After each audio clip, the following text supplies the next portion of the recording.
और आज मैं भारत के दिल यानी मध्य प्रदेश में हूं। मध्य प्रदेश की राजधानी भोपाल से आपसे बात कर रहा हूं सीधे। देखिए, हिंदी पट्टी के 3 चुनावी राज्यों की अगर बात करें, मध्य प्रदेश, छत्तीसगढ़ और राजस्थान, इन तीनों ही चुनावी राज्यों में अब से 3-4 महीने पहले यह स्थिति दिख रही थी कि भारतीय जनता पार्टी कोई बहुत ज्यादा मजबूत हालत में नहीं है। ऐसे में प्रधानमंत्री नरेंद्र मोदी ने इन तीनों राज्यों के चुनावी प्रबंधन पर खास रणनीति बनाई, जिस रणनीति का नतीजा आज सबके सामने है। दरअसल इन नतीजों को देखने के बाद 3 अहम सवाल उठते हैं। पहला सवाल कि आखिरकार भारतीय जनता पार्टी की वो कौन सी रणनीति थी जिसने सारी बाजी पलट दी। दूसरा सवाल कि आखिरकार प्रधानमंत्री नरेंद्र मोदी का वो विनिंग फॉर्मूला क्या था जिस फॉर्मूले ने पूरी सियासी हवा को बदल कर रख दिया। और तीसरा सवाल ये कि प्रधानमंत्री की रणनीति, प्रधानमंत्री की नीति आखिरकार इन सब बातों को जनता के बीच में कैसे पहुंचाया गया। तो देखिए, सबसे पहले बात करते हैं जो पहला सवाल उठा है कि आखिरकार वो विनिंग फॉर्मूला क्या है जिसने इस पूरी बाजी को पलट कर रख दिया। क्योंकि यही 3 हिंदी पट्टी के वो राज्य हैं जहां पर जब पिछली बार चुनाव हुए थे तो नतीजे भारतीय जनता पार्टी की आशा के अनुरूप नहीं थे। बीजेपी को हार का सामना करना पड़ा था, लेकिन प्रधानमंत्री नरेंद्र मोदी ने अपने जो रणनीतिकार हैं उनके खास टीम बनाई और जिसके बाद ये नतीजे सामने आए। देखिए ये खास है।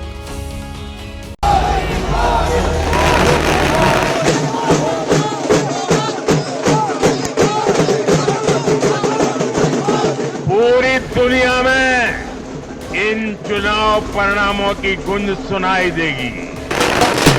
जहां दूसरों से उम्मीद खत्म होती है, वहां से मोदी की गारंटी शुरू होती है।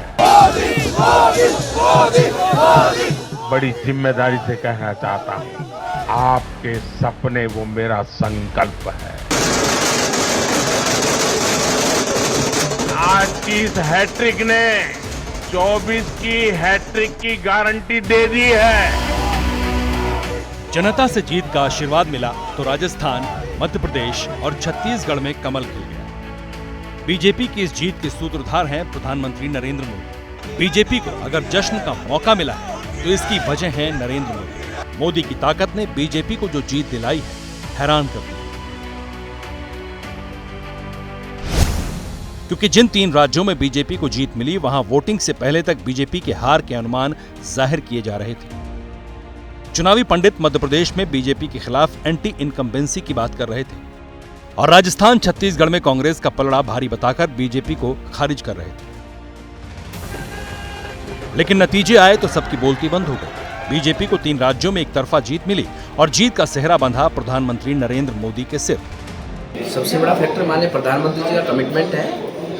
उनका कमिटमेंट है देश की जनता से कि देश को विकसित राष्ट्र बनाएंगे और देश के कोने कोने में, दूर पहाड़ पर, जंगल में, रेगिस्तान पर, कहीं भी रहने वाला देश का नागरिक है, वहां तक भारत सरकार की योजनाएं पहुंचाकर उसके घर में भी खुशियां लाए। मोदी नाम का जो मैजिक है उसको जनता ने स्वीकार किया और इसलिए उनकी बात का जो भरोसा था उसने राजस्थान में भी जीत दिलाई, मध्य प्रदेश और छत्तीसगढ़ में। देश की जनता भी इस बात को जानती है कि मोदी की हैट्रिक को कोई रोक नहीं सकता। कार्यकर्ताओं पे भरोसा था, मोदी जी की योजनाओं पे भरोसा था, इसलिए पूरी उम्मीद की थी। लेकिन जो राजनीतिक विश्लेषक हैं वो इस जीत के मायने जो है वो नहीं निकाल पा रहे थे। किसी भी ने भी जो है वो उम्मीद नहीं। उनकी भूल होगी। मैंने तो पहले दिन विश्लेषण किया था कि मैं ऐतिहासिक बहुमत से जीत रहा। प्रधानमंत्री नरेंद्र मोदी ने तीनों राज्यों में बीजेपी को एक तरफा जीत दिलाने का कमाल कैसे कर दिखाया। जिस बीजेपी को हारता बताया जा रहा था उसकी जीत की स्क्रिप्ट कैसे लिखी। प्रधानमंत्री नरेंद्र मोदी का वो कौन सा विनिंग फॉर्मूला है जो देखते देखते गेम पलट देता है और विरोधियों को खबर भी नहीं होती। कांग्रेस इस बार जब चुनाव में उतरी तो उसके हौसले बुलंद थे, प्रचार भी आक्रामक था, लेकिन बीजेपी के पास पीएम नरेंद्र मोदी के तौर पर ऐसा ट्रम्प कार्ड था जिनके सामने कांग्रेस के सारे नेता निहत्थे होते चले गए। 3 राज्यों में मिली हार ने विपक्ष की हताशा सामने ला दी। वोटर विश्वास के साथ, वोटर खुद ही आपके विश्वास पे खरा नहीं उतरे और वोटर विश्वास दे के विश्वासघात कर दे, तो आप बताओ क्या करें। कन्हैयालाल को 2 करोड़ रुपए दिए थे कांग्रेस की सरकार ने, बीजेपी ने प्रचारित किया, उसको 5 लाख दिए, इसको 50 लाख दिए, और ये मुझे लग रहा था, लेकिन मैंने कहा इतना नहीं चलेगा और लोगों के समझ में आएगा। कांग्रेस भले ही वोटर को कोस रही हो, लेकिन सच तो यह है कि उसके पास मोदी फैक्टर का कोई ठोस जवाब नहीं था। मोदी की पॉपुलैरिटी, मोदी मैजिक का उसके पास कोई तोड़ नहीं था। मोदी जो कहते हैं वो बात सीधे लोगों के दिलों में उतरती है, लोग उस पर यकीन करते हैं और मोदी की रैलियां गेम चेंजर बन जाता है। इसका असर इस बार भी दिखा। छत्तीसगढ़ में बीजेपी 15 साल सत्ता में रही, लेकिन ये पहला मौका है जब उसने 54 सीटें जीत ली। मध्य प्रदेश में बीजेपी ने इस बार 48.55% वोट हासिल किए। यह अपने आप में रिकॉर्ड है। बीजेपी को यहां इतने वोट कभी नहीं मिले थे। जिस चुनाव में एंटी इनकम्बेंसी ने हर राज्य में कांग्रेस का पत्ता काट दिया, उसी चुनाव में बीजेपी ने मध्य प्रदेश में अपना झंडा बरकरार रखा। इसकी वजह है मोदी की गारंटी, जिसने कांग्रेस की सारी गारंटियों की हवा निकाल दी।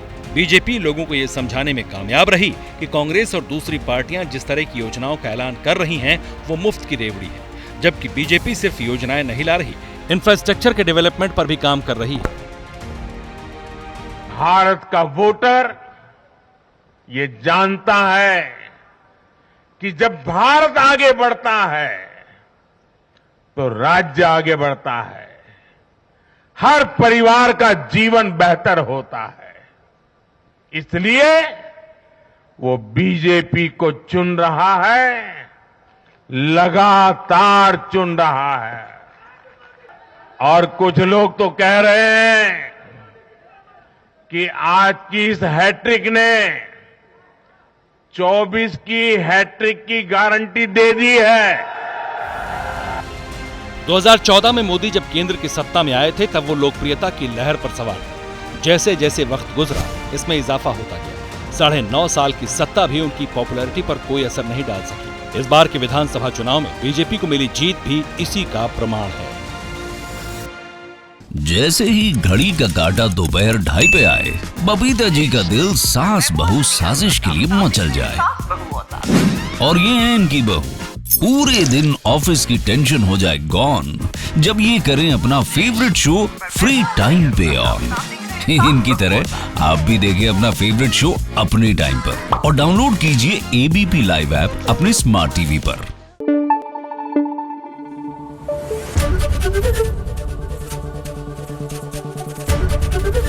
एबीपी न्यूज आपको रखे आगे।